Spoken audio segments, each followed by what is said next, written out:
വെള്ളം തരോ? വെള്ളം കുറച്ചുകൂടി വെള്ളം. ചോരയുടെ ഉളുമ്പ് മണം.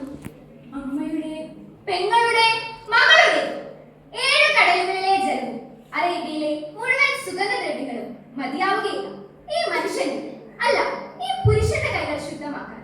സ്വന്തം മകൾക്ക് പോലും ഇന്ന് ഈ പുരുഷന്റെ മുമ്പിൽ നിൽക്കുവാൻ വിശ്വാസമില്ലാതായിരിക്കുന്നു. ഭയപ്പെടുത്തുന്ന വർത്തമാനകാലത്തിൽ നിന്നുകൊണ്ട് പഴമയുടെ മുഴക്കമുള്ള ഒരു യുദ്ധരാഗം ഓർത്തുപോകുന്നു. പ്രസിദ്ധമായ രാമായണ കഥയിൽ വയലാറിന്റെ രാവണപുത്രിയും വഴി ചേർത്ത ഒരു രംഗാഖ്യാനം. ജ്യേഷ്ഠ രാവണ, കണ്ണീർ പലം നിറച്ച് കണ്ടോളൂ, മൂക്കും മുലയും വച്ചു കുരുതിക്കളം പോലെ നിന്റെ മുന്നിൽ ഇതാ രാവണ ഈ അനുജത്തി ശൂർപ്പണക. എവിടെ നിന്ന് നിന്റെ ഇടത്തെ പാർത്തി ചന്ദ്രഹാസം? ഒന്നുമില്ല രാവണ, നിന്റെ പൊന്നു പെങ്ങളുടെ ചോരയ്ക്ക് മുമ്പിൽ മറുപടി പറയാം ശൂർപ്പണകേ. നിന്റെ ചോരത്തലപ്പുള്ള ചോദ്യങ്ങൾ എന്നെ ഊടിലും ഉറക്കിലും വേട്ടയാടുന്നു. സാരഥേ, രഥമൊരുക്കി നിർത്തുക. മഹാരഥനായ മേഘനാഥനെ പുറകിൽ നിർത്തിക്കൊണ്ട്, അതും അവന്റെ അച്ഛൻ ഈ രാവണൻ പറഞ്ഞേക്കും. അച്ഛൻ? രാവണൻ ആരുടെയൊക്കെ അച്ഛനാണ്? ഇന്ദ്രജിത്തിന്റെ, അധികാരന്റെ, അക്ഷകുമാരന്റെ? മതിയോ? ഒരു പേരും കൂടി ഉച്ചരിക്കാൻ ബാക്കിയുണ്ടെന്ന് ദേവശ്രീ നാരദരല്ലേ പറഞ്ഞത്?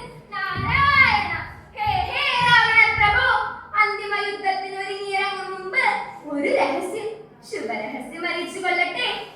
അശോകവനിയിലങ്ങ് കൊതിയോടൊളിപ്പിച്ചു വെച്ച ആ സ്ത്രീ രാമപത്നിയായ സീത, അവൾ അങ്ങയുടെ മകളാകുന്നു. നാരായണ. സീതയുടെ അച്ഛൻ ഈ രാവണൻ സ്വന്തം മകളെ അന്തപുരത്തിൽ പട്ടമാഷിയായി കുടിയിരുത്താൻ ശ്രമിച്ച അച്ഛൻ. മോളെ സീതെ, നിന്റെ അമ്മയുടെ, വേദവതിയുടെ നിസ്സഹായമായ നിലവിളികൾ ഇപ്പോഴും എപ്പോഴും എനിക്ക് കേൾക്കാം. അന്ന് അഹന്തയുടെ അഗ്നിപർവ്വതം പോലെ ഞാൻ ഹിമവത്സാരുക്കളിൽ ചുരമാന്തി നടന്ന കാലം.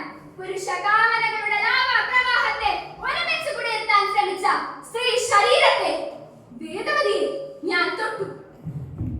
അരുതേ, അരുത്. മറ്റൊരാൾക്ക് വേണ്ടി വ്രതം നോക്കുന്ന കാട്ടു പെണ്ണാണ് ഞാൻ. അരുതേ, അരുതേ.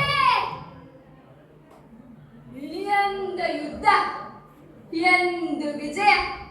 വേദവതിയുടെ പ്രിയപുത്രി സീതയുടെ നിലവിളികൾ ഈ രാവണനെ എന്നേക്കുമായി തോൽപ്പിക്കുകയാണല്ലോ.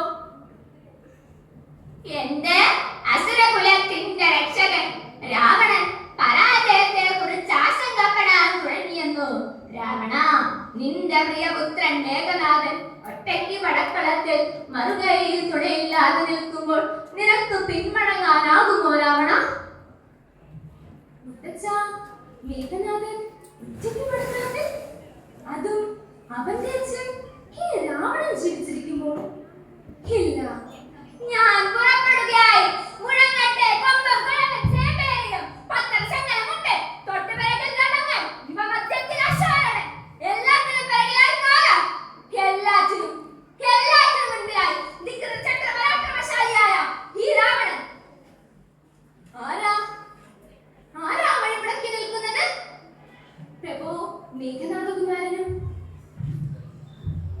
മകനെ മേഘനാഥ, ഈ അച്ഛന്റെ ഏത് പാപമാണ് മകനെ നിന്റെ മരണത്തിലേക്ക് തള്ളിയിട്ടത്? രാമ, നേർക്കുനേർ നിൽക്കുക. കൽപ്പാത്രത്തിന്റെ കൈലാസത്തെ ഇരു കൈകളിൽ ടമ്മാനമടിയ രാവണനെ. രാമ, നേർക്കുനേർ നിൽക്കുക. എന്റെ കൈകളും കാലുകളും ലക്ഷ്യം മറന്നു പോകുന്നല്ലോ. മോളെ സീതേ, നീ എവിടെ ഇരുന്നാണ് വിതുമ്പുന്നത്? വയ്യ, നിന്റെ പ്രിയതമന് നേരെ ഈ അച്ഛന് വയ്യ. രാമ, രാവണൻ ഒരുങ്ങിക്കഴിഞ്ഞു നിന്റെ നിഷിദ്ധ പാഠങ്ങൾ ഏറ്റുവാങ്ങാൻ. മുറിഞ്ഞു വീഴട്ടെ ഓരോന്നോരോന്നായി ശാസ്ത്രക്കാർക്കുള്ള കൈകൾ, അഹങ്കൃതിയുടെ ശിരസ്സുകൾ. ഒടുവിൽ സ്നേഹത്തെയും പാപങ്ങളെയും ഒരുപോലെ സ്നേഹിച്ച ആ രാവണ ഹൃദയം. മോളെ സീതേ, മോളെ എന്നതിലെ സ്വയം ശുദ്ധനായി